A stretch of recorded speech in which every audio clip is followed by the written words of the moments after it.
சொல்லுங்க ராஜாஜி. உங்களை நான் வந்து இதே மாதிரி ஒரு சந்தர்ப்பத்தில் இதே மாதிரி ஒரு காரணத்துக்காக பார்க்க போறேன்னு நினைச்சு கூட பார்க்கல. சங்கர் நேத்ராலயால டாக்டர் பத்ரீஸ் ஃப்ரெண்டாக அவங்கள பார்த்து தான் தெரியும். தாத்தா தான் எங்களுக்கு ஃபேமிலிக்கே ஒரு அஸ்திவாரம், மூலாதாரம் மாதிரி ஒரு அசெட். குலபதி பாலகிருஷ்ண ஜோஷின்னு தாய் வழிபாட்டு I'm his grandson to his eldest daughter அனுசூயான்னு பேரு. அம்மா பேர் அனுசூயா, அப்பா பேர் வந்து டி.எஸ். ராமநாத பட்டுன்னு. அவருடைய அப்பா வந்து சுப்ராய பட்டுன்னு இருந்தார்.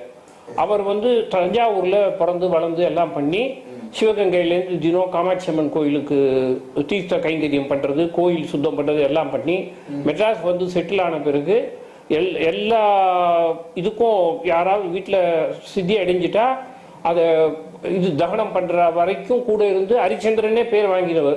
அந்த தர்மம் தான் இன்னைக்கு எங்கெல்லாம் இன்ன வரைக்கும் காப்பாத்துறதுன்னா அந்த ஒரு தர்மம் தான். ஏன்னா அனாயாசேன மரணம் வினாதைனியன ஜீவனம் தானே சொல்லியிருக்கு.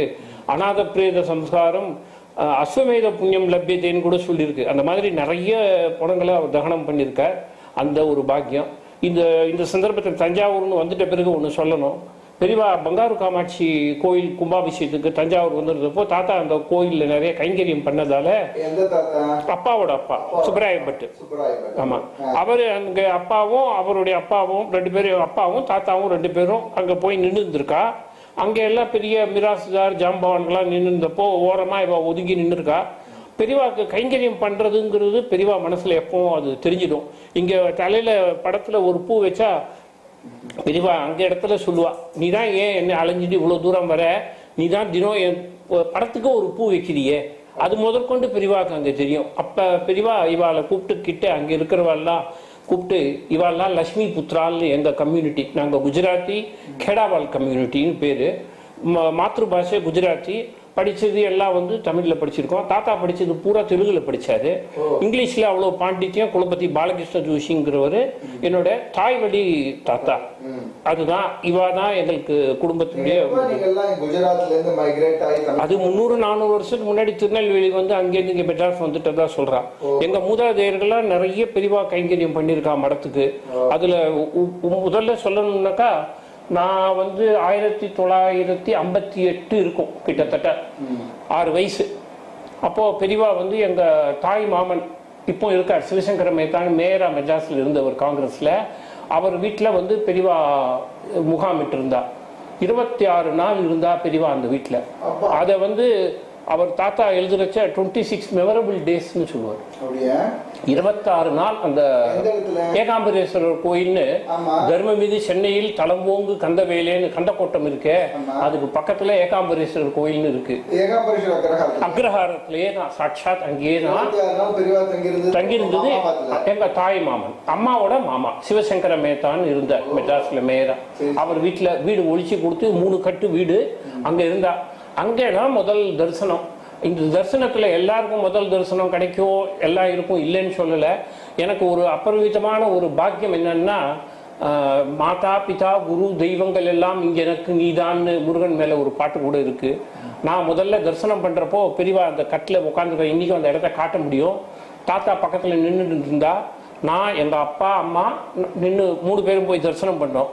அப்போ அந்த விசேஷ பாக்கியம் என்னன்னா, அந்த இடத்துல எனக்கு மாதா பிதா குரு என்னுடைய தாத்தா குலபதி பாலகிருஷ்ண ஜோஷியே தான் வாத்தியார், ஸ்கூல்ல இந்து திலாஜி ஸ்கூல் ஹெட் மாஸ்டரா இருந்தார்.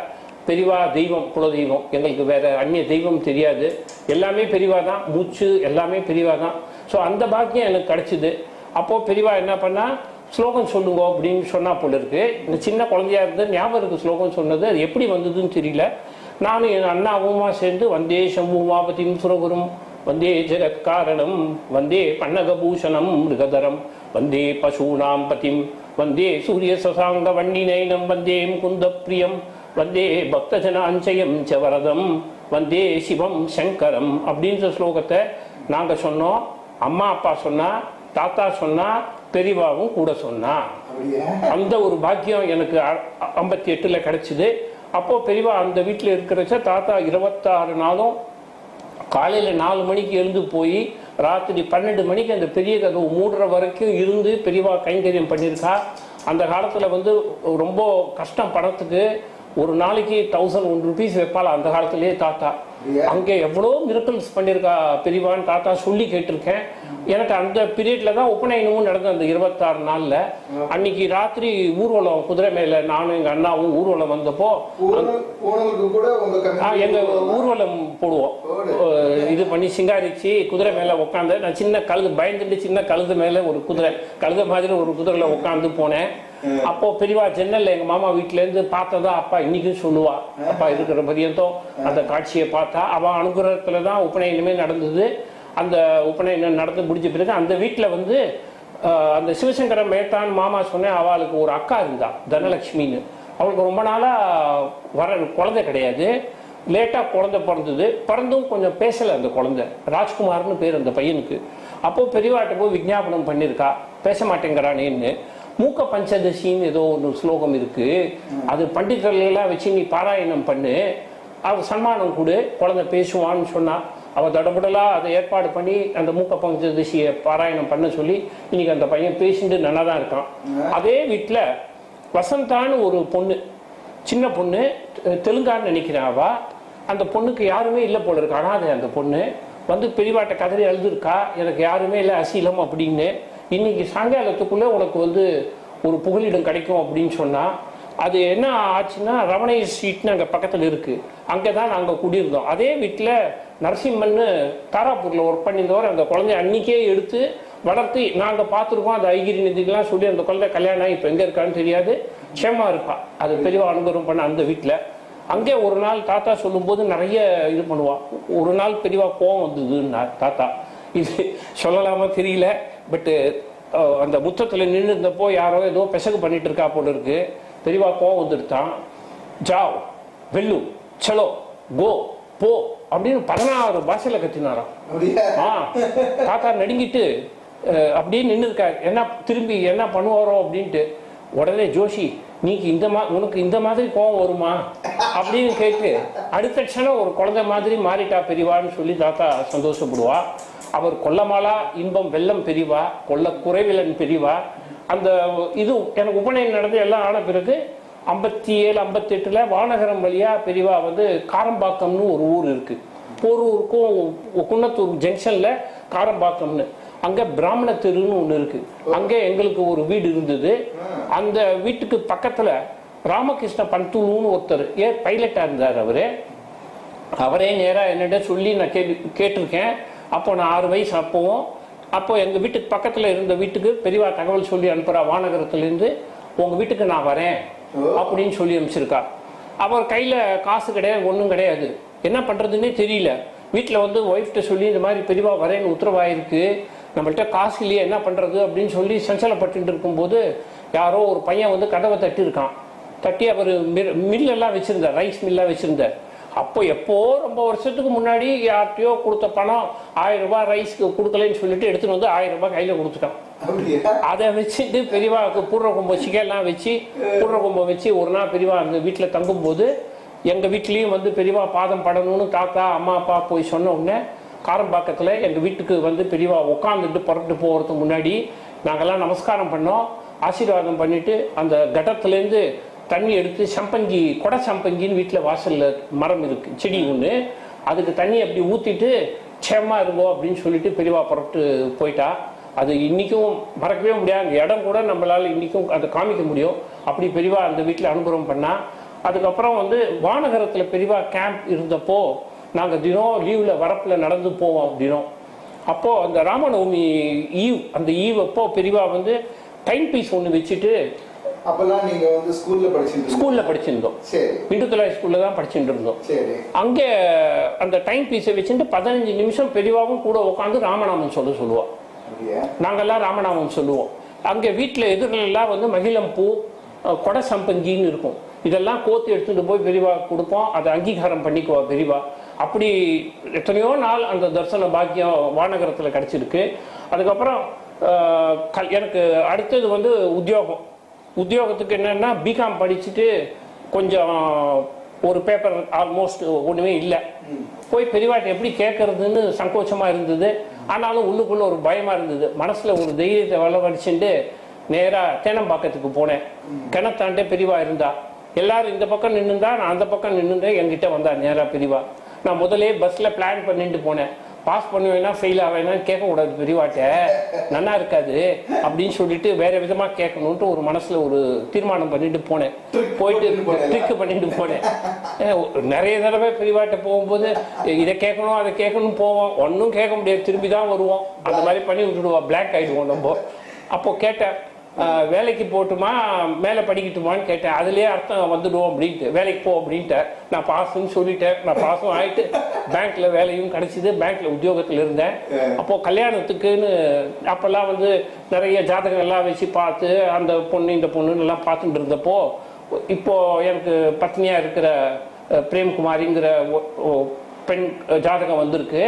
நிறைய ஜாதகம் வந்து சரி படலைன்னு சொல்லிட்டு விட்டுட்டா. நான் வேண்டாம் கொஞ்ச நாள் பொறுத்து பண்ணிக்கலாம் அப்படின்னு சொல்லி தட்டி கழிச்சுட்டு இருந்தேன். அப்போ எனக்கு தெரியாது எங்கள் அப்பா அம்மா என்ன பண்ணால் அந்த 2 ஜாதகத்தையும் எடுத்துட்டு நேராக கஞ்சிபுரம் போயிருக்கா பெரியவா கிட்ட. அங்கே வேற யாரோ ஒருத்தருடைய பெற ஹாரோஸ்கோப் வச்சிருக்கா. என்னதும் என்னுடைய இப்போ இருக்கிற சம்சாரத்துடைய ஜாதகமும் வச்சிருந்தப்போ நேராக பெரியவா வந்து அந்த 2 ஜாதகத்தையும் தலைமையில தூக்கி வச்சுட்டாலாம். எங்கள் அப்பா அம்மா வந்து கண் கலங்க சொன்னா. நான் அந்த கல்யாணத்துக்கு வேற ஒன்றுமே கண்டிஷன் போடாத ஒத்துட்டேன். கல்யாணமும் நல்லபடியாக நடந்தது.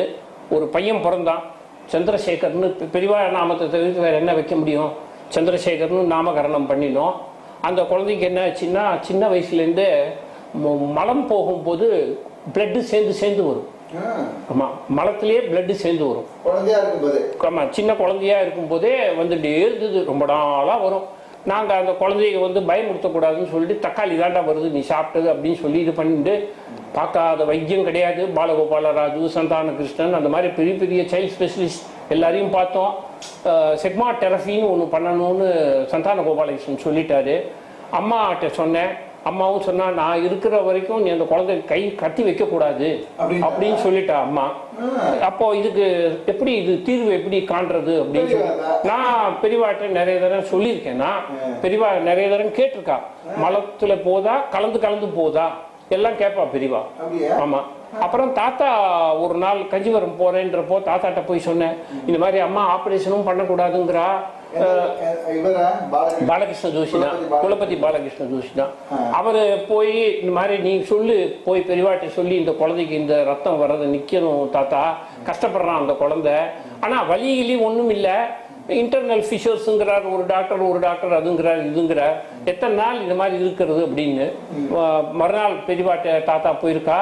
அப்போ அந்த திடத்துல தண்ணி எடுத்துன்னு வந்து பெரியவா விஸ்ராந்தியா இருக்கும்போது ஒரு 5 நிமிஷம் பேசணும்னு பிரார்த்தனை பண்ணியிருக்கா. இப்பன்னே ரா இக்கன்னே ரா அப்படின்னு சொல்லி அந்த கமண்டத்துல தண்ணி இப்படி கீழே தெளிச்சு தாண்டி உள்ள வந்துடு அப்படின்னு சொல்லி கூட உட்கார வச்சு 45 நிமிஷம் பெரியவா கூட கொடாஞ்சிட்டு இருக்கா. இங்கிலீஷ்ல இந்த டாக்டரேட் ஆன் எஜுகேஷனல் பிலாசபின்னு வந்ததை எடுத்து போய் காமிச்ச உடனே குலபதிங்கிற பட்டத்தை அவன் ஒத்துக்கிறானா, இது அப்சாக்ட் நவுன் இல்லையா, கிராமர் எல்லாம் கேட்டு என்னென்னவோ கேட்டு கொஸ்டின்ஸ் எல்லாம் நிறைய கேட்டு தாத்தாவை கேட்டிருக்கா. அப்போ தாத்தா இந்த என்னோட பையனோட இந்த ப்ராப்ளத்தை எடுத்து பெரியவாட்ட சொல்லியிருக்கா. என் பேரன் ராஜாஜி நிறைய தடவை வந்து உங்கள்கிட்ட சொல்லியிருக்கான். இப்போ நான் சொல்லி அது நிக்கணும்னு பிரார்த்தனை பண்றான் அப்படின்னு சொன்ன உடனே ஆபரேஷன் வேண்டாம் அப்படின்ட்டாலாம் பெரியவா. அதுக்கப்புறம் அது நின்று போயிடுச்சு. அது பெரியவா சொன்ன பிறகு அது வேத வாக்கு நிக்காது, என்ன பண்ணும், நின்று போயிடுச்சு. 10 வருஷம் ஆச்சு. சம்சாரம் மறுபடியும் இது தாத்தாவுக்கு சதாபிஷேகம் வர போறது. அதுக்கு முந்தின வருஷம் நாங்கெல்லாம் போயிருந்தோம்.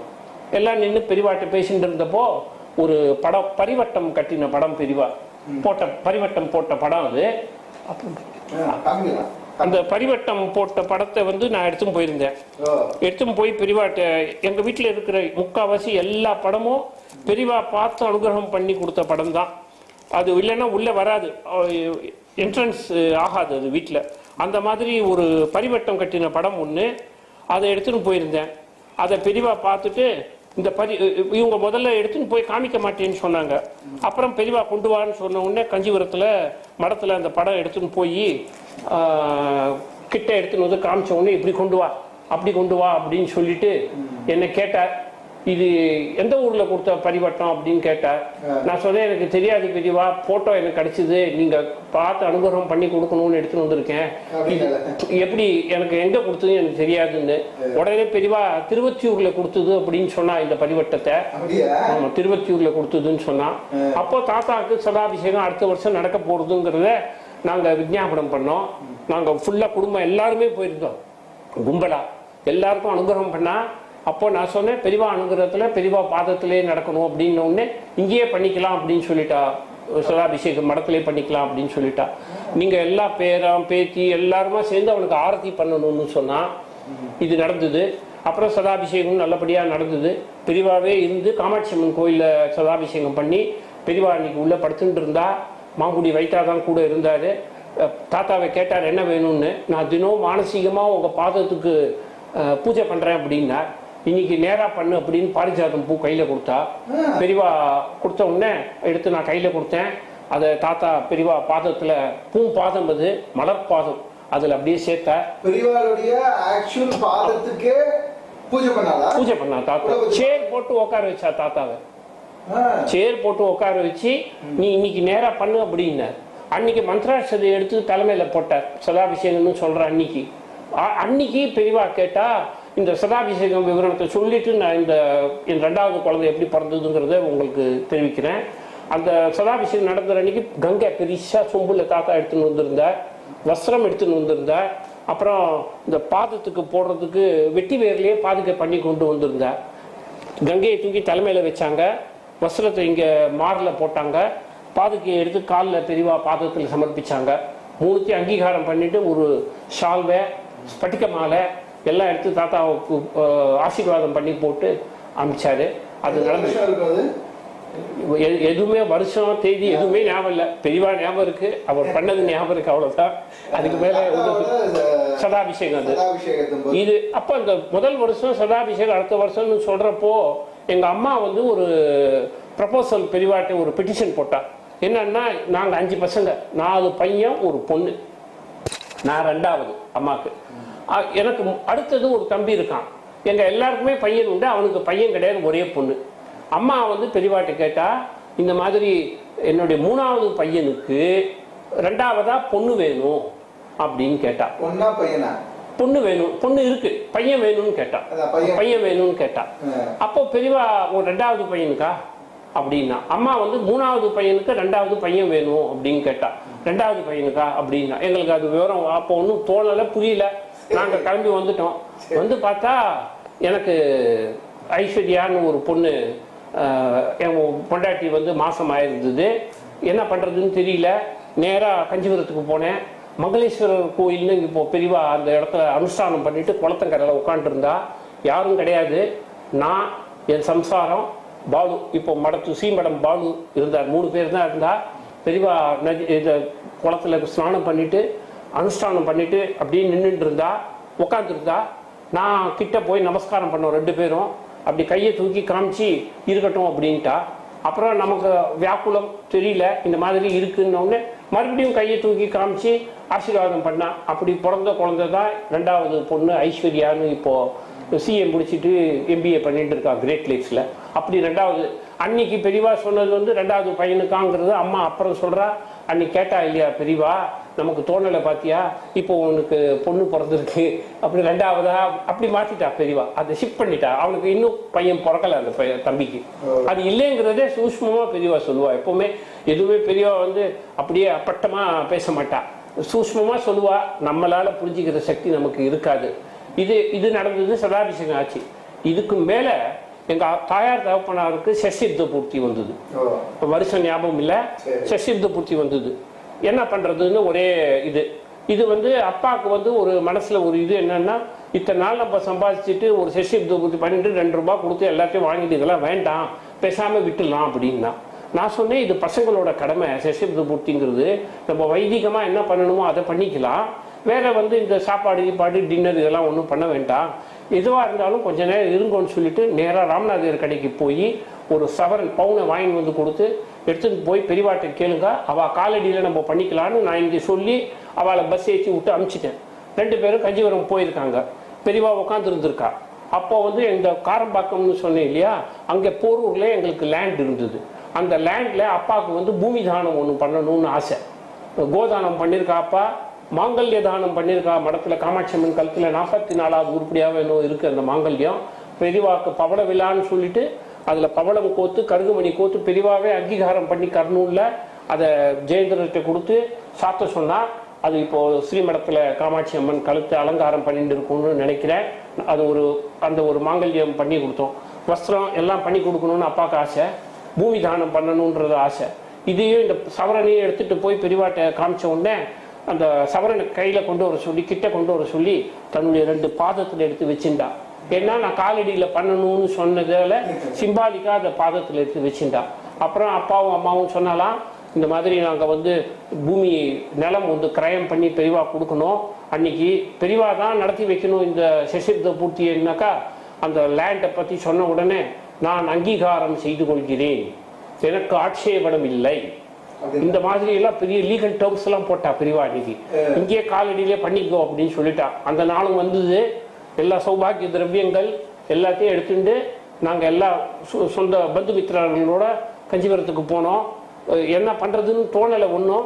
மாங்கல்யம் வந்து இந்த செயின்ல கோத்து பண்ணணும் சசிப்த பூர்த்திக்கு, மஞ்சள் கையில போட மாட்டா. எல்லாத்தையும் பண்ணி அங்கே வச்சிருந்தோம். வஸ்திரம் இந்த லேண்ட் டாக்குமெண்ட் கிரயம் பண்ணி பெரியவா மடத்துக்கு இது என்ன பண்றது ரிஜிஸ்ட்ரேஷன் பண்ணி எல்லாத்தையும் எடுத்து போய் வச்சிருந்தோம். தாத்தாவும் வந்திருந்தார், ஜோஷியும் வந்திருந்தார். பெரியவா உள்ளேருந்து ஓடி வந்தா பெரியவா. இன்னைக்கும் கண்ணில் இருக்கு அந்த காட்சி. ஒரு விஸ்வாமித்திரர் ராமாயணத்துல பண்ணி வச்ச கல்யாணம் மாதிரி வேதம் மந்திரம் வாத்தியம் எல்லாம் சமஸ்தமும் பெரியவா. தமேவ மாதாச பிதா துவமேவ தமேவ எல்லாப்படி எல்லாமே பெரியவா தான். நேரா ஓடி வந்தா. என்னண்ட சதாபிஷேகமானு கேட்டா. நான் சொன்னேன் அது பெரியவா அனுகிரகத்துல பின்னாடி நடக்கும், இப்போ சசிப்த பூர்த்தி அப்படின்னு சொன்னேன். உடனே அந்த மாங்கல்யத்தை வேற எதுவுமே எடுக்கல, நேரா அந்த மாங்கல்யத்தை அப்படி எடுத்தா. சூப்பரா அப்படி அழகா எடுத்து முறைப்படி நீ தான் மாப்பிள்ளைகிட்ட கொடுக்கணும்னு சொல்லி தாத்தாட்ட கொடுத்தார். தாத்தா கொடுத்த உடனே மாங்கல்ய தாரணம் நடந்தது. தேவலோகத்தில் நடந்த ஒரு சசிப்த பூர்த்தி அது. அது இந்த பாக்கியம் எல்லாருக்கும் கிடைக்கணும். எடுத்து கொடுத்து அப்பா பெரியவா தான் எல்லாமே, பெரியவா தான் எல்லாமே, எல்லாமே பெரியவா தான். கஞ்சிபுரத்துல. ஆமா ஆமா. வஸ்திரத்தை எடுத்துட்டா. அப்போ என் தங்கைக்கு வந்து ஒரு சின்ன குழந்தை பிறந்திருந்தது, பையன். அது எப்படின்னா அவ இந்த நவராத்திரியில கன்னியா பூஜை பண்றச்சோ 9வது கன்னியாவா அவளை ஒரு தரம் பூஜை பண்ணிருக்கா. அவ வீட்டுல அவளுக்கு வந்து எல்லாமே பெண் குழந்தை தான். அஸ்ட்ராலஜிக்கல் படி ஜோசியம் படி இப்போ பிறக்க போறதும் பெண் தான் அப்படின்னு சொல்லி தீர்மானம் பண்ணிட்டா. அவ வீட்டுல அம்மா விடல, நேரா பெரியவாட்டை எடுத்துன்னு போய் கொடுத்தா. சிசுவை மாத்திட்டா பெரியவா. அந்த பொண்ணை வந்து பையனா மாத்தி இன்னைக்கு குருன்னு பேர் வச்சு பேங்க்ல எங்க ஒர்க் பண்ணிட்டு இருக்கான். அந்த பையன் க்ஷேமா இருக்கான். அது ஒன்று மாற்றி கொடுத்தா பெரியவா. அந்த ஒரு அனுகிரகம் இன்னைக்கு பண்ண. அந்த குழந்தையும் இருந்தது. எல்லா சசிப்த பூர்த்தி நடந்தது. நிறைய கொஸ்டின்ஸ் கேட்டா. இந்த தண்டம் இல்லாத சன்னியாசியை நமஸ்காரம் பண்ணலாமா அப்படின்னு ஒரு கொஸ்டின் அங்கே வந்தது. யாரோ ஒருத்தர் அந்த கல்யாணம் நடக்கிறச்ச எல்லாம் அதுக்கு கூடாதுன்னுட்டா பெரியவா. ஏதோ ஆமா கூடாதுன்னுட்டா. அப்புறம் சொன்னான், உன்னிட எவ்வளவு பசங்க படிச்சிருப்பாங்கன்னு தாத்தாவை பார்த்து கேட்டா. நான் கணக்கு வச்சுக்கல அப்படின்னா தாத்தா அசங்கியா அப்படின்னா பெரியவா. அப்புறம் என்னை கூப்பிட்டு நீ மாலை வாங்கிட்டு வரலையா, சாமந்தி மஞ்ச மாலை வாங்கிட்டு வரணும், அது 2 பேரும் மாத்திண்டு என்ன நமஸ்காரம் பண்ணணும் அப்படின்னா. நான் சொன்னேன் பெரியவா நடத்தி வைக்கிறாங்கிற ஒரு இதுல என்ன பண்றதுன்னு தோணல பெரியவா. ஒன்னும் கொண்டு வரல, ஒரு போட்டோ கேமரா கூட கொண்டு வரல பெரியவா. எல்லாம் நீங்க தான் பண்ணி வச்சீங்க, எனக்கு தோணல. எடுத்து அப்போ வசதி இல்லை, தோணவும் இல்லைன்னு வச்சிங்க. அவ அது மாதிரி நடத்திட்டா. அப்புறம் நான் மாலை வாங்கிட்டு வர சொல்லியிருக்கேன், அதை வாங்கிட்டு வந்தாட்டு அவளை மாத்திக்க சொல்லு, நான் சொல்லி அனுப்பிச்சா நான் வந்து வரேன், என்ன நமஸ்காரம் பண்ணிட்டு போட்டோம் அப்படின்னு சொன்னா. உடனே மாலை வந்தது. யாரோப்போ வாங்கிட்டு வந்தா, எப்படி வாங்கிட்டு வந்தா எனக்கு தெரியாது.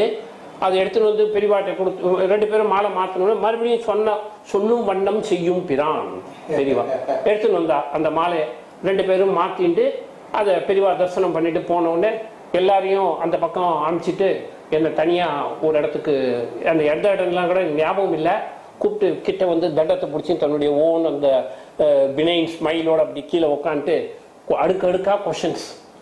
ஆமா எல்லாத்துக்கும் ஒளிவு மறைவு இல்லாத அவ கேட்ட கொஸ்டின்ஸ்க்கெல்லாம் ஆன்சர் பண்ணேன். சொல்லுங்க, என்ன கொஸ்டின் ஞாபகம் இருக்கா? ஏதோ கேட்டா பிரிவா, அதெல்லாம் சொல்றதுக்கு இல்லை. கேட்டதுக்கெல்லாம் நான் ஆன்சர் பண்ணேன். அப்புறம் அதான் கேட்டேன் அப்படின்னு சொல்லிட்டு போயிட்டா. இது நடந்து கொஞ்ச நாளுக்கு அப்புறம் உள்ள வந்து அன்னைக்கு பெரியவா கூட இருந்தது வந்து வடகுடி பாபு தீட்சிதர்னு நினைக்கிறேன். அவர் வந்து இந்த ஹெல்த் சென்டர்ல நான் வேலை செஞ்சிருக்கும் போது என்னை பார்த்துட்டு, உங்களில் யாருக்கோ சதாபிஷேகமோ சசிபுத பூர்த்தியோ நடந்ததா அப்படின்னு கேட்டார். நான் ஆமா, என் தாயார் தகப்பனாருக்கு நடந்தது அப்படின்னு சொன்னேன். அன்னைக்கு நான் இருந்த பெரியவாட்ட உள்ள பெரியவா சொன்னாலாம், என்னை நம்பி வந்திருக்காடாவா, நேரம் தப்பிட போறது முகூர்த்தத்துக்கு, நான் போய் சசிபுத பூர்த்தி நடத்தி வச்சுட்டு வரேன் அப்படின்னு சொல்லி அந்த ஒரு வேகத்துல வந்து சசிபுத பூர்த்தி நடத்தி வச்சு போனா, எல்லாருக்கும் பிரத்யேகமா ஒருத்தருக்கும் கூப்பிட்டு ஆசீர்வாதம் பண்ணி அன்னைக்கு சாப்பாடு மடத்திலேயே போட்டு எல்லாம் பண்ணா. இது ஒரு பெரிய இன்சிடென்ட் எங்க ஃபேமிலியில் நடந்தது. இதுக்கும் மேல என்னன்னா, எனக்கு ஒரு நாள் பிறந்த நாள் சமயம் அது. நான் வந்து இதெல்லாம் பெரிவா கொடுத்தோமே, நம்ம ஒரு பாதுகை பெரிவா பண்ணி போடலையே அப்படின்னு மனசுக்குள்ள ஒரு வியாக்குலம். அது என்ன பண்றதுன்னு தெரியல, எப்படி பண்றதுன்னு. எங்களில் வந்து 3 ஜோஷி, முதல் குலோத்துங்கன், 2ஆம் குலோத்துங்கன், 3ஆம் குலோத்துங்கன்ற மாதிரி 3 ஜோஷிகள். அதுல முதல் ஜோஷி, 2ஆம் ஜோஷி, 3ஆம் ஜோஷி அப்படின்னு வகுத்திருக்கேன்னா, அது முதல் ஜோஷி யாருன்னா தாம்பரத்துல ஆர்ஆர் ஜோஷின்னு ராமச்சந்திர ஜோஷின்னு ஒருத்தர் ஸ்ரீவித்யா உபாசகர், நிறைய ஜோஷியமெல்லாம் சொல்லக்கூடிய அஸ்ட்ராலஜியில நிபுணர். அதுக்கு மேல ஹோமியோபதி ஃப்ரீயா வைத்தியம் பண்ணவர், கேன்சர் முதற்கொண்டு கியூர் பண்ணியிருக்கார் அவர். இந்த தாம்பரம் ஜோஷி வந்து ஹோமியோபதி வைத்தியம் ஃப்ரீயா பண்ணி நிறைய வியாதிகளை கியூர் பண்ணியிருக்கா. அதுக்கு மேல சிகரம் வச்சா போல அவர் வந்து பால்யத்துல பெரியவா கூட விளையாடினவர் சடுகுடு. அவர் வந்த ஒரு ஜோஷி. ஆமா, அவரோட வீட்டுல ஜமுனாபாயின்னு ஒரு லேடி இருந்தாலும். இப்போ நம்ம இங்க என்ன பேசுறோமோ அங்க பெரியவா காதல் எட்டும். ஒரு நிமிஷமும் நம்ம பேசுறது வந்து அவ காதல எட்டின்னு இருக்கும். அதுல சந்தேகமே கிடையாது. நிறைய திஷ்டாந்தம் சொல்லலாம். இந்த அம்மா என்ன பண்ணிருக்கா, எங்களதுல ஒரு சிகப்பு அப்பளம்னு ஒன்று பண்ணுவா. அது பண்றது ரொம்ப கஷ்டம். அது பொரிச்சு சாப்பிட்றது, இதுல நெருப்புல பொரிச்சு சாப்பிடணும். அது பண்ணி எடுத்துட்டு போய் பெரியவா கொடுப்பானாம். அவ பாட்டு கொடுத்துட்டு அவ பாட்டுக்கு திரும்பி வந்திருக்கா. ஒரு நாள் எடுத்துட்டு இதே மாதிரி எடுத்துட்டு போறப்போ அந்த அம்மாவுக்கு மனசுக்குள்ள ஒரு சந்தேகம், நம்ம பண்ணி இவ்வளவு கஷ்டப்பட்டு எடுத்துன்னு போறோம், இது பெரியவா சாப்பிட்றாலோ இல்லை கூட எங்கேயோ போயிடுறதாட்டு அவள் மனசுல இருந்திருக்கு. அன்னைக்கு பர்டிகுலரா அந்த நினைச்சிருந்த அன்னைக்கு எடுத்துன்னு போன உடனே சித்த இருன்னு சொல்லிட்டு 2 அப்பளம் பொரிச்சு எடுத்துட்டு வந்தது சாப்பிட்டாராம் பெரியவா. ஆமா, அது அந்த இது பெரியவாவுடைய ஒரு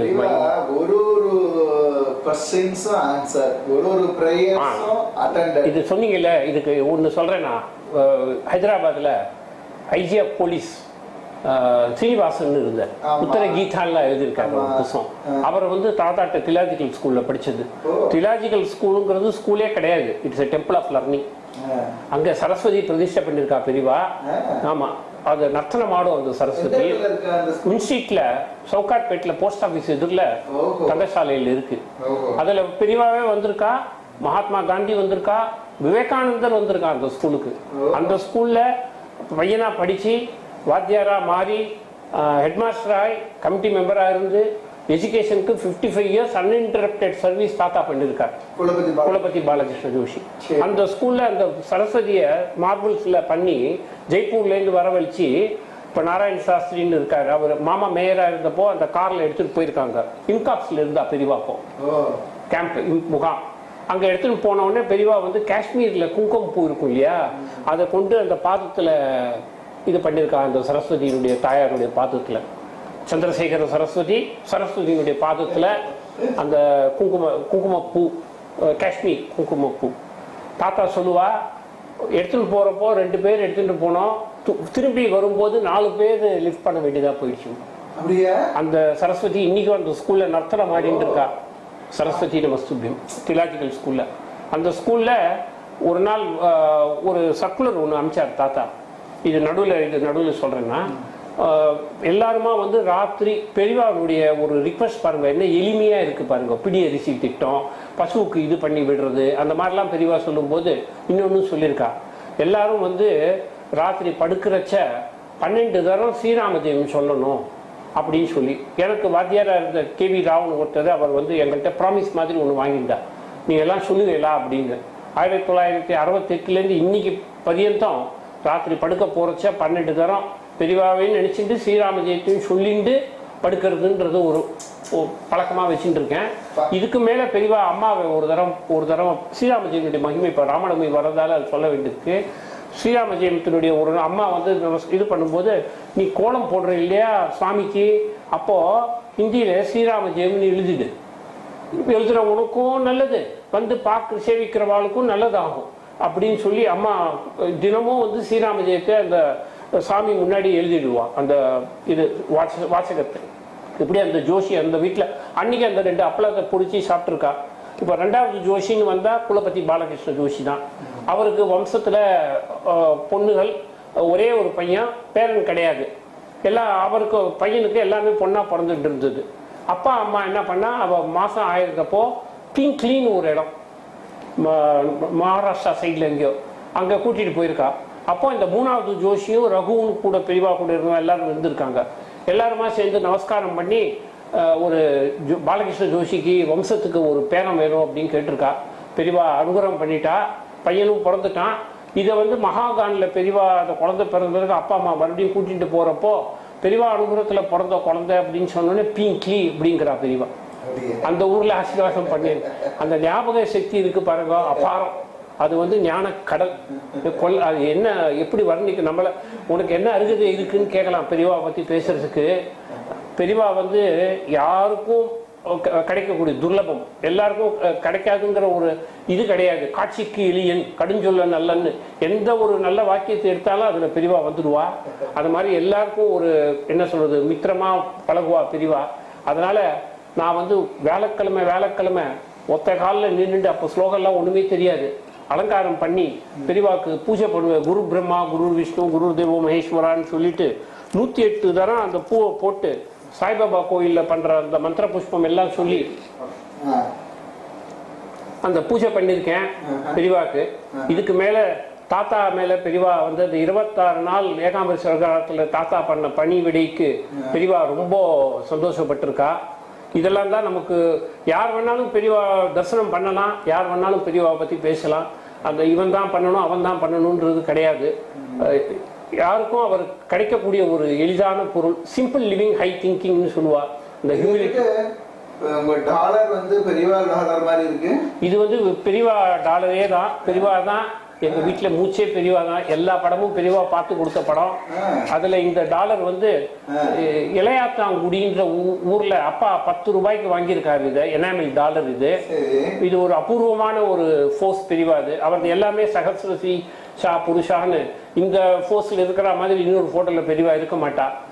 சதா நவனவாங்காங்ஷ தர்ஷனாய நமோன்னு மகான் ஒரு அஷ்டோத்திரமே இருக்கு அவளுக்கு. அதுல மாதிரி இந்த டாலரை வாங்கி பெரியவா அனுகிரகம் பண்ணி குழந்தைகளுக்கு கொடுக்கணும் அப்படின்னு சொல்லி அதை கையில வாங்கிட்டு பெரியவா ஆசீர்வாதம் பண்ணி கொடுத்தா. அப்புறம் அதை வந்து தங்கத்துல அப்பா வந்து இது பண்ணணும் அப்படின்னு சொல்லிட்டு பண்ணா.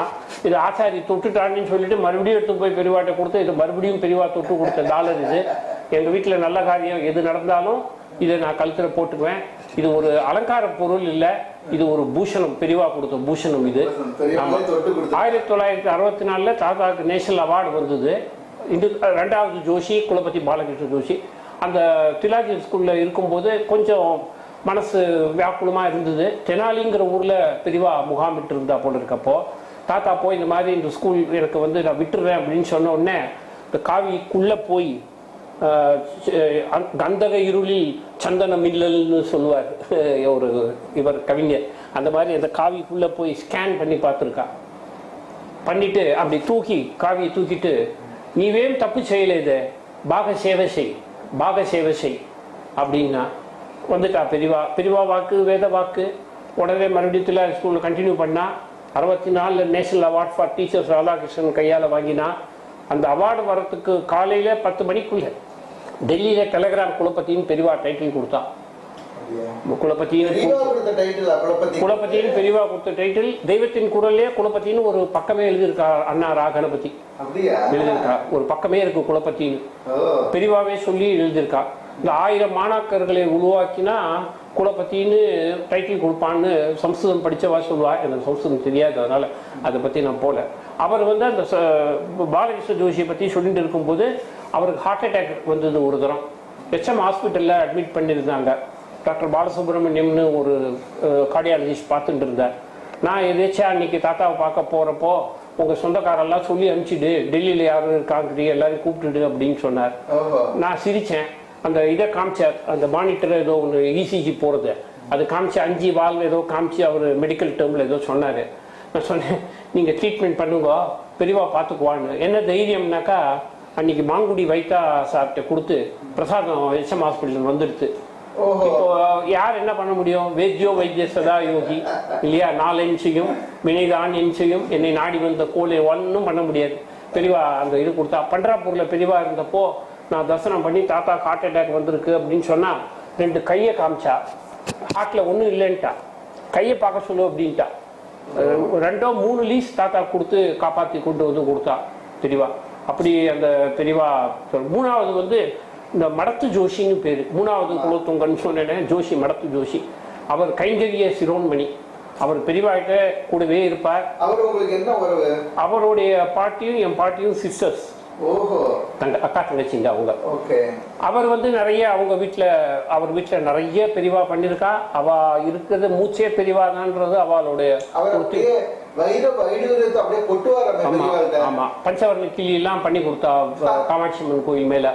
அன்னைக்கு அந்த இது பஞ்சவர்ண கிளியே இல்லை, இதுல 5 இது கற்கள் வைக்கணும், பிடிக்கணும், அப்பதான் இது பஞ்சவர்ண கிளி அப்படின்னு சொல்லி கல்லை கொண்டு வர சொல்லி பெரியவா வைர வியாபாரிங்கிறதுக்கோசரம் உனக்கு வைரம் எப்படி பார்க்கணும்னு தெரியுமோ அப்படின்னு கேட்டிருக்கா. ஏதோ சொல்லுவா, இது கேரட்டு, கலரு, கட்டிங்கு, காஸ்ட் அப்படின்பா. இன்னொரு சீயும் சேர்த்துக்கோ, கான்ஃபிடென்ஸ் அப்படின்னாலாம் பெரியவா. கான்ஃபிடென்ஸ் 4வது சீயும் சேர்த்துக்கோ. இங்கே கண்ணாடி வச்சு ஏன் பார்க்கணும் அப்படின்னு கேட்டா, தெரியாது பெரியவா தான் சொல்லணும்னு சொல்லியிருக்காரு மாமா அந்த வைர வியாபாரி. அப்போ இங்கே வச்சு பார்த்தாக்கா அந்த கார்பன் டை ஆக்சைடு விழுந்து வைரத்தினுடைய உண்மையான சொரூப்பம் தெரியாது, அதனால இங்கே வச்சு பார்க்கணும் அப்படின்னு சொல்லி கொடுத்துருக்கா. அவளுக்கு எது தெரியாது, அவருக்கு என்ன தெரியுங்கிறது நமக்கு தெரியாது. பெரியவாக்கு வந்து ஞானக்கடல் எல்லாம் தெரியும், சமஸ்தமும் தெரியும். இதுக்கு மேல அவ பண்ணினது மிரக்கிள்ஸ்னாக்கா அநேகம், இன்னைக்கு பூரா சொல்லிகிட்டே இருக்கலாம். அதுல ஒன்னே ஒன்று, it appeal to me most, attracted me most. கல்ல ஜலம் வந்த ஒரு மிரக்கல் உங்க எல்லாருக்கும் தெரிஞ்சிருக்கோம். ஒரு பிரம்மச்சாரி பையன் அண்ணா ரா கணபதி எழுதியிருக்காங்க இந்த எபிசோட. தினம் வந்து பில்வத்தை சமர்ப்பிப்பான், சமர்ப்பிச்சு நெடுஞ்சான் இடையாய் கிடப்பான். நம்மலாம் வந்து நமஸ்காரம் பண்ணுவோம். அண்ணாவுடைய எழுத்துலக சக்கரவர்த்தி அவர் ரா கணபதி, அவர் எழுதியிருக்கார். ஒன்றும் கேட்க மாட்டானா, இப்படியே போயிடுவான். இந்த கதையை சுருக்கமாக நான் சொல்கிறேன். அப்போது அந்த பையன் வந்து இன்னைக்கு பெரியவா முகாம் மாதிரி இன்னொரு இடத்துக்கு போகிறா. இவன் ஒன்றும் கேட்கல பெரியவாட்ட. அவரா வழியே வந்து நோக்கு என்ன வேணும்னு கேட்டிருக்கா. எனக்கு இன்னொரு ஜென்மா வேண்டான்னு பளிச்சுன்னு அடிச்சிருக்கான். நாங்கள் நிறைய பேர் பார்த்துருக்கோம், இன்கம் டேக்ஸ் ரைடு வருது, எனக்கு வீடு இல்லை, குழந்தை இல்லை, குட்டி இல்லை, பதவி வரலன்னு கேட்குறான். இவன் இன்னொரு ஜென்மா வேண்டான்ட்டான். அந்த பையனுக்கு தோணிருக்கு. இது எதுக்கு இந்த மாதிரி தோணிருக்குன்னா, பெரியவாவுடைய உண்மையான ஸ்வரூபத்தை லோகத்துக்கு எடுத்து காட்டுறதுக்கோசரம் இந்த சம்பவம் நடந்திருக்கு. அவனும் புறப்பட்டு போயிட்டான். ஃபோட்டோ ஸ்டூடியோவில் ஃபோட்டோ கொடுத்தா வாஷ் பண்ணி வைப்பான்ற ஒரு தைரியத்தில் பெரியவாட்ட சொல்லியாச்சு, புறப்பட்டு போயிட்டான். 4 ஆயிடுத்து. பெரியவா முகாம் மாறி போயாச்சு. ஒரு அசசந்தியா வேலையில் போய் ஒரு நதியில் ஸ்நானம் பண்ணியிருக்கா பெரியவா. அப்போது மௌனம் பெரியவா ஒரு மரத்தட்டில் 12 தர்பையை கூர்ஜம் பண்ணி கொண்டு வர சொல்லியிருக்கா. கொண்டு வந்து கொடுத்துருக்கா. ஒரு தர்பையாக எடுத்து சங்கல்பம் பண்ணி விசர்ஜனம் பண்ணியிருக்கா. அந்த மாதிரி 12 தரம் பண்ணியிருக்கா பெரியவா. இது புரிஞ்சு போச்சு அந்த பையனுக்கோசரம் பண்ணித்துங்கிறது. கூட இருந்த அணுக்க தொண்டர்கள் கிங்கரர்கள் கேட்டிருக்காங்க, இந்த மாதிரி அந்த பையனுக்கோசரம் பண்ணியிருக்குன்னு தெரியுது. ஆனால் 12 தரம் ஏன் பண்ணித்து? பெரியவா சங்கல்பம் பண்ணாலே போருமே, இப்படி வைதிகமாக கர்மா பண்ணணுமான்னு கேட்டிருக்கா கொஷன். அண்ணா எழுதியிருக்காங்க இதெல்லாம். அப்போது அவள் சொன்னா, பெரியவா சொன்னாலாம், அப்படிதான் அவனுக்கு 12 ஜென்மா இன்னும் பாக்கி இருக்கு. அந்த 12 ஜென்மாவை கரையை ஏற்றிருக்கா பெரியவா. இதை நான் படித்தேன். அப்போது எனக்கு வந்து பேங்க்கில் கொஞ்சம் ப்ராப்ளமாக இருந்தது, கல்ல அடிபட்டு வீட்டில் வேலை இல்லாத இருந்தப்போ அந்த சமயத்தில். அப்போது இதை படித்த உடனே அண்ணாவுக்கு ஒரு கடுதாசி எழுதினேன். ராயபுரத்தில் இருந்து இருந்தார்னு நினைக்கிறேன் கணபதி சார். அப்போ எழுதின உடனே இந்த மாதிரி அதுக்கு பதில் எழுதியிருக்கார் அவர். இந்த மாதிரி நம்ம பெரியவா சிவனுக்கு மேலே ஒரு படி போயிருக்கா.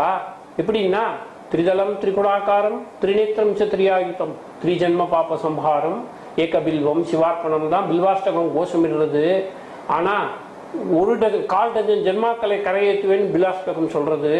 நம்ம பெரிவாலும் ஒரு டஜன் ஜென்மாக்களை கரையேற்றி சிவனுக்கு மேலே ஒரு படி போயிட்டார்னு எழுதினேன். அதுக்கு அண்ணா சந்தோஷப்பட்டு பதில் எழுதியிருக்கார். அதை லேமினேட் பண்ணி வச்சிருக்கேன். அதில் எழுதியிருக்கார், அண்ணா இந்த மாதிரி பில்வ சமாச்சாரத்திற்கு ஒரு தனி சபாஷ்.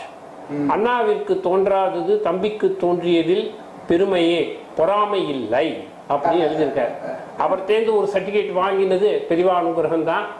இதுக்கு மேல பெரிவா எத்தனை மிரக்கல் பண்ணாலும் இதுக்கு ஈடாவோ இது மேல ஒன்றும் எனக்கு தோணவே இல்லை. என்னதான் பண்ணினாலும் ஒருத்தனுடைய ஜென்மா 12 ஜென்மா கரை ஏற்றினார்னா இது ஒரு மகத்தான ஒரு மிரக்கல் தான் நான் சொல்லணும். இது சொப்பனம் நிறைய வந்திருக்கா. சொப்பனத்துல அதை கன்ஃபார்மும் பண்ணிருக்கா பெரியவா. ஆமா, நான் கோடம்பாக்கத்துல வீட்டுல இருந்தப்போ கண்ணில் ப்ராப்ளம் இருந்ததுன்னு சொல்லிட்டு ஒரு நாள் சொப்பனத்துல வந்து நீ ஆதித்ருதயம் படி அப்படின்னு சொன்னா பெரியவா. நான் ஆதித்ருதயம் தெரியுமே பெரியவான்னு அதோ இதை பரிசனார்த்தம்னு சொல்றேன். கூட பாலு இருக்காரு சொப்பனத்துல. அப்போ பெரியவா சொல்றா, அப்படி படிக்க கூடாது, நீ இந்த தியான ஸ்லோகத்திலேருந்து படிக்கணும் அப்படின்னா. அது வரையும் தான் எனக்கு தியான ஸ்லோகம்னு ஆதித்ய இருக்குங்கிறது தெரியாது. அப்புறம் கடையில போய் லிப்கோல புத்தகம் வாங்கிட்டு வந்து பார்த்தா அஸ்யஸ்ரீ ஆதித்ய ஸ்தோத்திர மகாமந்திரஸ்யன்னு இருக்கு. இது ஒரு சொப்னம். அப்புறம் பேங்க் ப்ராப்ளம் வந்தப்போ சொப்னத்துல வந்து சொன்னா லேஸ்ல கிடைக்குமா பென்ஷன் அப்படின்னா. நான் சொன்னேன், பெரியவா விட்டா எனக்கு கதி கிடையாது, நீங்க கொடுக்கல எனக்கு யார் கொடுப்பா அப்படின்னு சொல்லி ரொம்ப நாள் போராடினேன். அப்புறம் ஒரு நாள் சொப்பனத்துல வந்தா பென்ஷன் வாங்கிட்டு சேமாயிரு அப்படின்னு சொல்லிட்டு போயிட்டா. 444 லாஸ் ஆஃப் பேல இருந்து எனக்கு பென்ஷன் கிடைச்சிது பெரியவா அனுகிரகத்துல. இது ஒரு அனுகிரகம். அப்புறம் இந்த பாதுகை கொடுத்த சமாச்சாரத்தை சொல்லியே ஆகணும். ஏன்னா லோகத்துல எத்தனையோ பேர்ல கோடியில ஒருத்தர் லட்சத்துல ஒருத்தருக்கு தான் பெரியவா பாதுகை கொடுப்பா. பாதுகைங்கிறது பெரியவாக்கு ஈக்குவல். பெரியவாவே பாதுகை எப்படின்னா the feet, the dust on the feet and the sandals. The feet is great, the dust on the feet is greater, the sandal is greatest English எழுதியிருக்கான். அதனால அந்த பாதுகை ராமனுக்கு எப்படி பெரியவாவே சொல்லியிருக்கா ஒரு இடத்துல, பரதனுக்கு எப்படி பாதுகை கொடுத்தான்ட்டு. இந்த அஷ்டலட்சுமி கோயில் கட்டின முக்கூர் லட்சுமி நரசிம்மாச்சாரியார் எத்தனையோ வருஷம் கதை கேட்டிருக்கா, கெஞ்சிருக்கா, கூத்தாடி இருக்கா பெரியவாட்ட. பாதுகை கொடுக்கல பெரியவா. கடைசியில ஒரு நாள் கூப்பிட்டு எத்தனையோ வருஷத்துக்கு அப்புறம் நீ வந்து உன்னுடைய வாயால பிரசங்கம் பண்ணும்போது பிற மதத்தை வெய்யக்கூடாது அப்படின்னு சங்கல்பம் பண்ணி கொடுத்தா என் பாதுகை கொடுக்குறேன்னு பாதுகை கொடுத்துருக்கா பெரியவா. லேஸில் கிடைக்காது அந்த பாதுகை. அந்த பாதுகை நான் வந்து வாங்கி எப்படி பண்ணுறது என்ன ஒன்றும் தெரியல. இந்த மூணாவதாக சொன்ன இந்த மடத்து ஜோஷிக்கு ஃபோன் பண்ணேன்.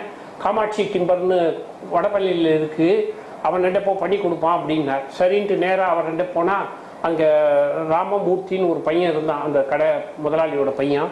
அவன் நல்லபடியாக என்னை ரிசீவ் பண்ணி இந்த மாதிரி மாமா சொன்னார்னு சொன்ன உடனே என்னோட இந்த வுட்டும் இருக்குது, கப்பல் பண்ணுற வுட், அது தண்ணியிலையும் ஒன்றும் ஆகாது, வெயில்லையும் ஒன்றும் ஆகாது. அதனுடைய பெரியவாவுடைய பாதுகையினுடைய சாம்பிள் இருக்குது என்கிட்ட.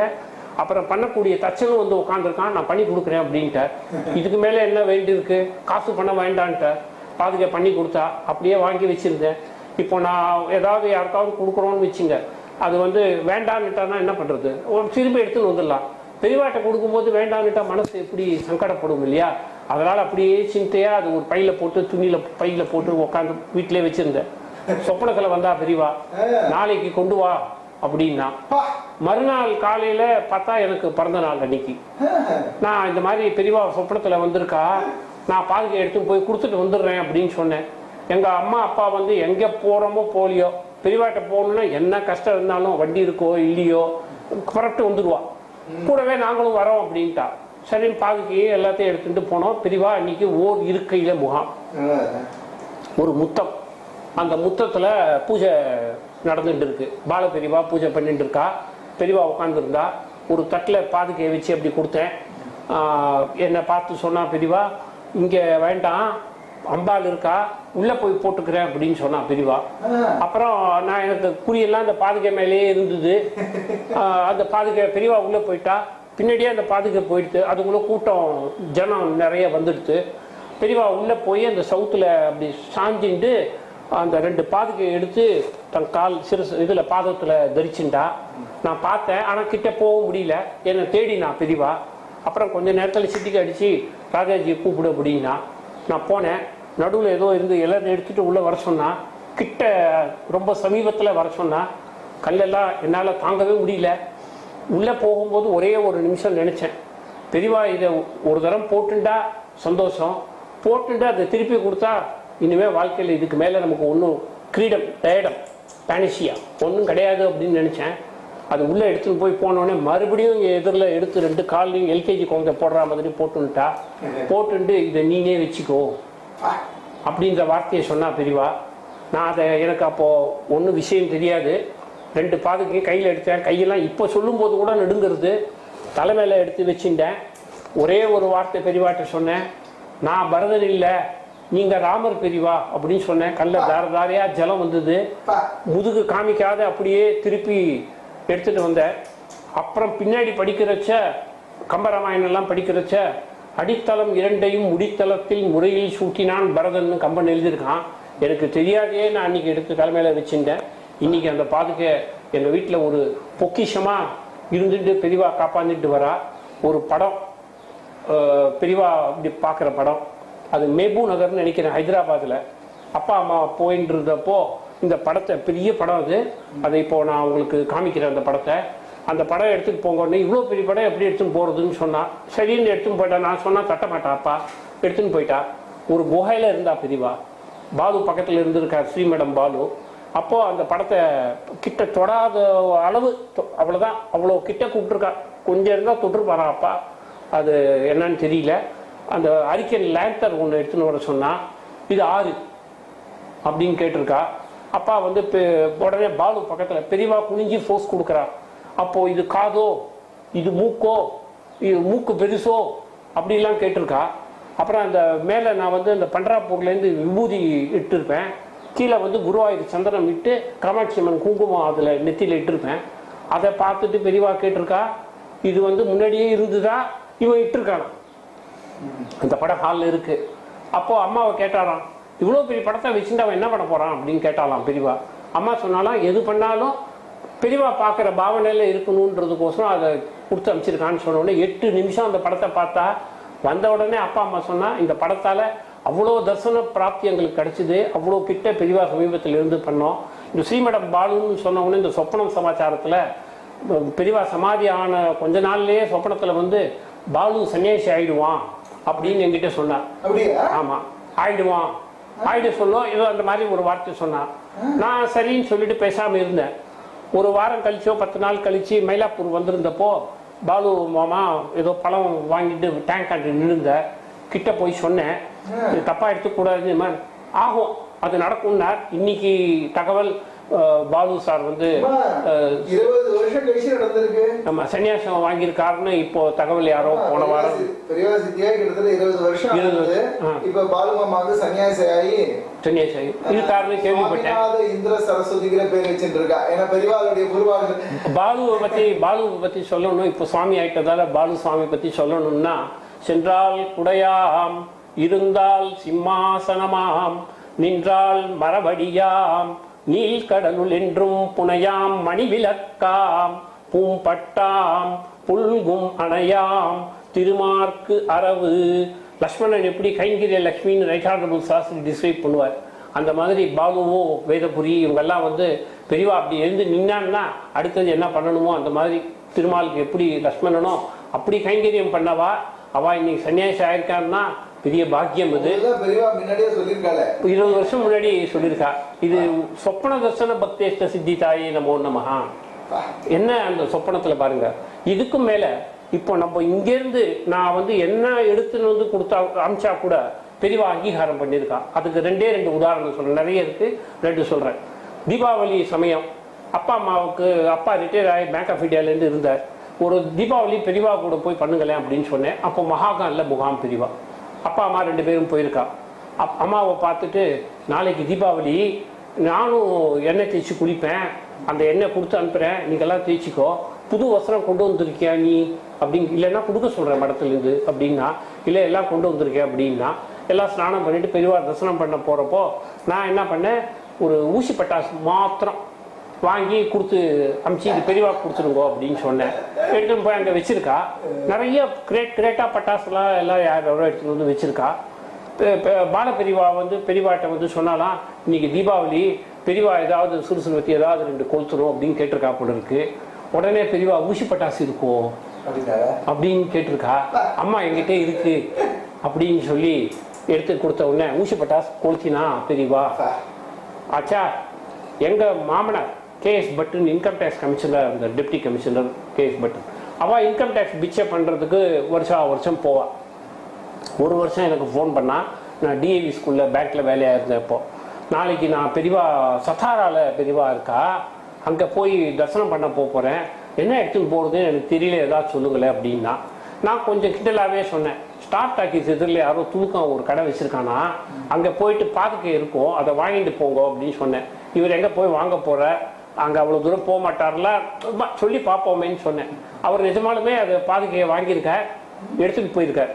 எல்லா இன்கம் டேக்ஸ் ஐட்டம் எல்லாம் பிக்சை பண்ணுறவாள்லாம் எல்லாத்தையும் எடுத்து போய் வச்ச உடனே இவர் பாதுகையை ஒண்டி ஒரு தட்டில் எடுத்து வச்சிருக்கார். பெரியவா நேராக அந்த சத்தாரால நடந்து வந்து அந்த பாதுகையை போட்டு டக்கு டக்கு டக்குன்னு நடந்து திரும்பி போயிட்டாலும். வேற எதுவும் எடுத்துக்கல பெரியவா. அந்த இது மாங்கல்யம் கொடுத்தது வந்து கர்னூலில் பண்ணி கொடுத்தோம். அதை வந்து பெரியவா அங்கீகாரம் பண்ணி இதை அம்பாள் கழுத்தை சதா அலங்கரிச்சு இருக்கணும்னு நானும் அம்மாவும் சொன்ன உடனே போட சொல்லி அது அம்பாள் கழுத்தில் போட்டிருக்கா.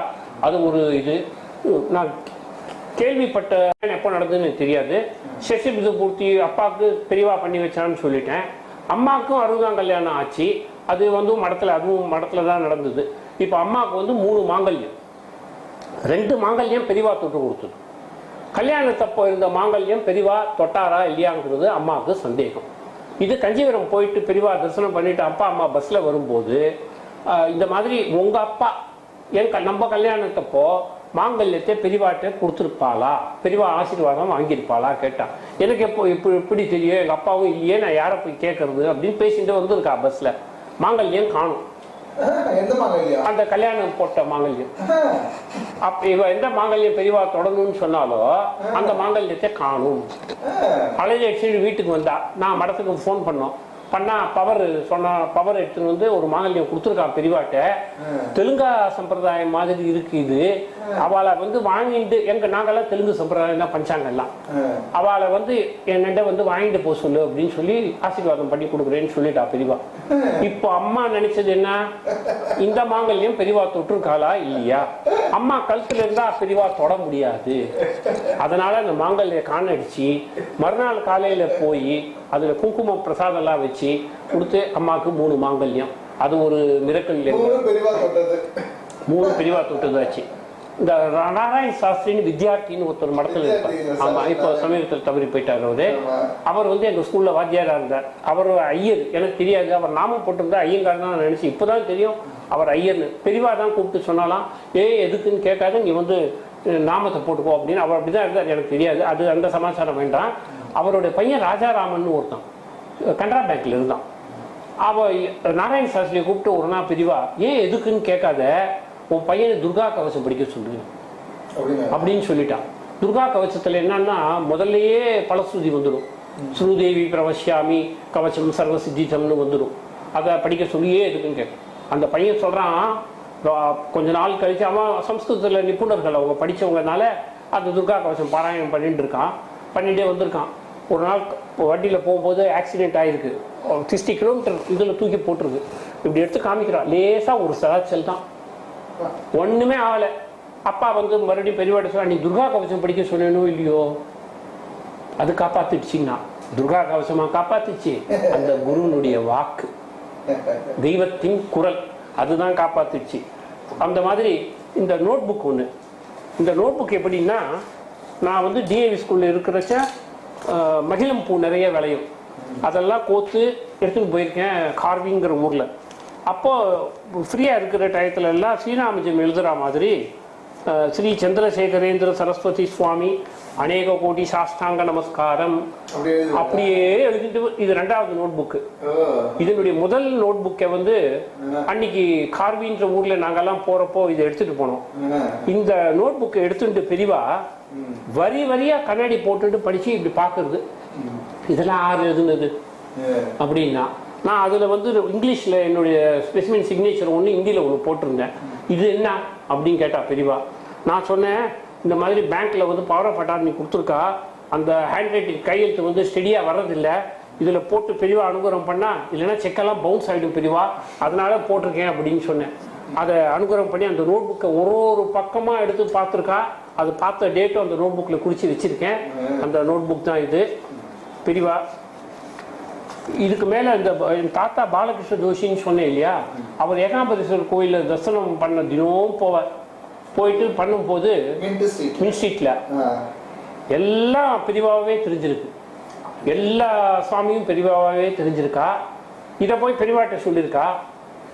ஆளாகனா அப்படின்னு கேட்டாலாம். அன்னிலே இது நின்று போச்சு, ஏன் சொன்னோன்னு ஆயிடுச்சுன்னு தாத்தா. மகாகானில் நான் தரிசனம் பண்ணுறப்போ என்னுடைய இது உண்மை சத்தியம் பெரியவாவே தெரியல, சிவலிங்கமே தெரிஞ்சுது. நான் கண்ணால் பார்த்தேன். பக்கத்தில் பான்ஸ் நாராயணனோட அண்ணாவும் இன்னைக்கு சிவனாவே தெரியறதுன்னு கன்ஃபார்ம் பண்ணுறாரு.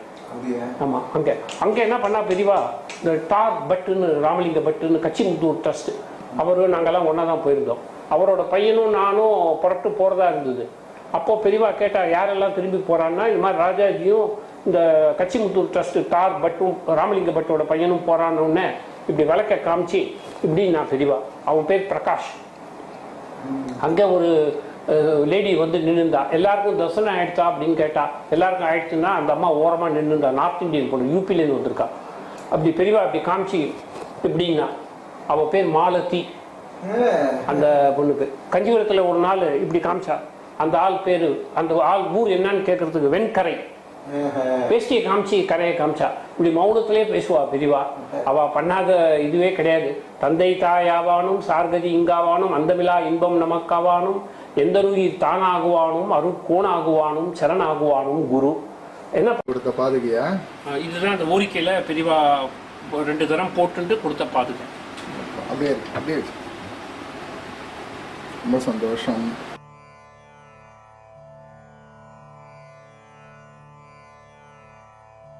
இது பெரியவா யூஸ் பண்ண வஸ்திரம். இது வந்து தேங்காய் பெரியவா எந்த வருஷம் கொடுத்தாலும் தெரியல, 30-40 வருஷம் இருக்கலாம்னு நினைக்கிறேன். அப்படியே இருக்கு அந்த தேங்காய். இதுவும் பெரியவா கொடுத்த தேங்காய். இதுவும் பெரியவா கொடுத்த தேங்காய். பையனுக்கு கொஞ்சம் உடம்பு சரியில்லாதப்போ, கொஞ்சம் மனசுல வியாக்குலமா இருந்தப்போ, ராத்திரி 9 மணிக்கு அன்னைக்கு சிதம்பரத்துல கும்பாபிஷேகம் நடந்து தீட்சிதரெல்லாம் பிரசாதம் கொண்டு வந்திருந்தா. வைத்தா மாமாட்ட சொல்லி, மாங்குடி வைத்தா மாமாட்ட அப்படி கையை காமிச்சா, ஒரு பூர்ண பழம் எடுத்துன்னு வந்து தேங்காவை கொடுத்தா. அப்புறம் தான் மனசு நிம்மதியாச்சு எங்களுக்கு. அந்த தேங்காய் பூ ஹைதராபாத்ல பார்த்த போட்டோ இது. பெரியவா 8 நிமிஷம் பார்த்துட்டு இருந்தாரு அந்த போட்டோவை. 8 நிமிஷம் அப்பா அம்மா எடுத்துன்னு போனப்போ பார்த்து எடுத்துன்னு வந்து கொடுத்த போட்டோ இது.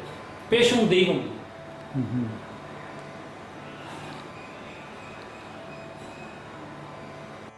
உங்க அப்பா அம்மா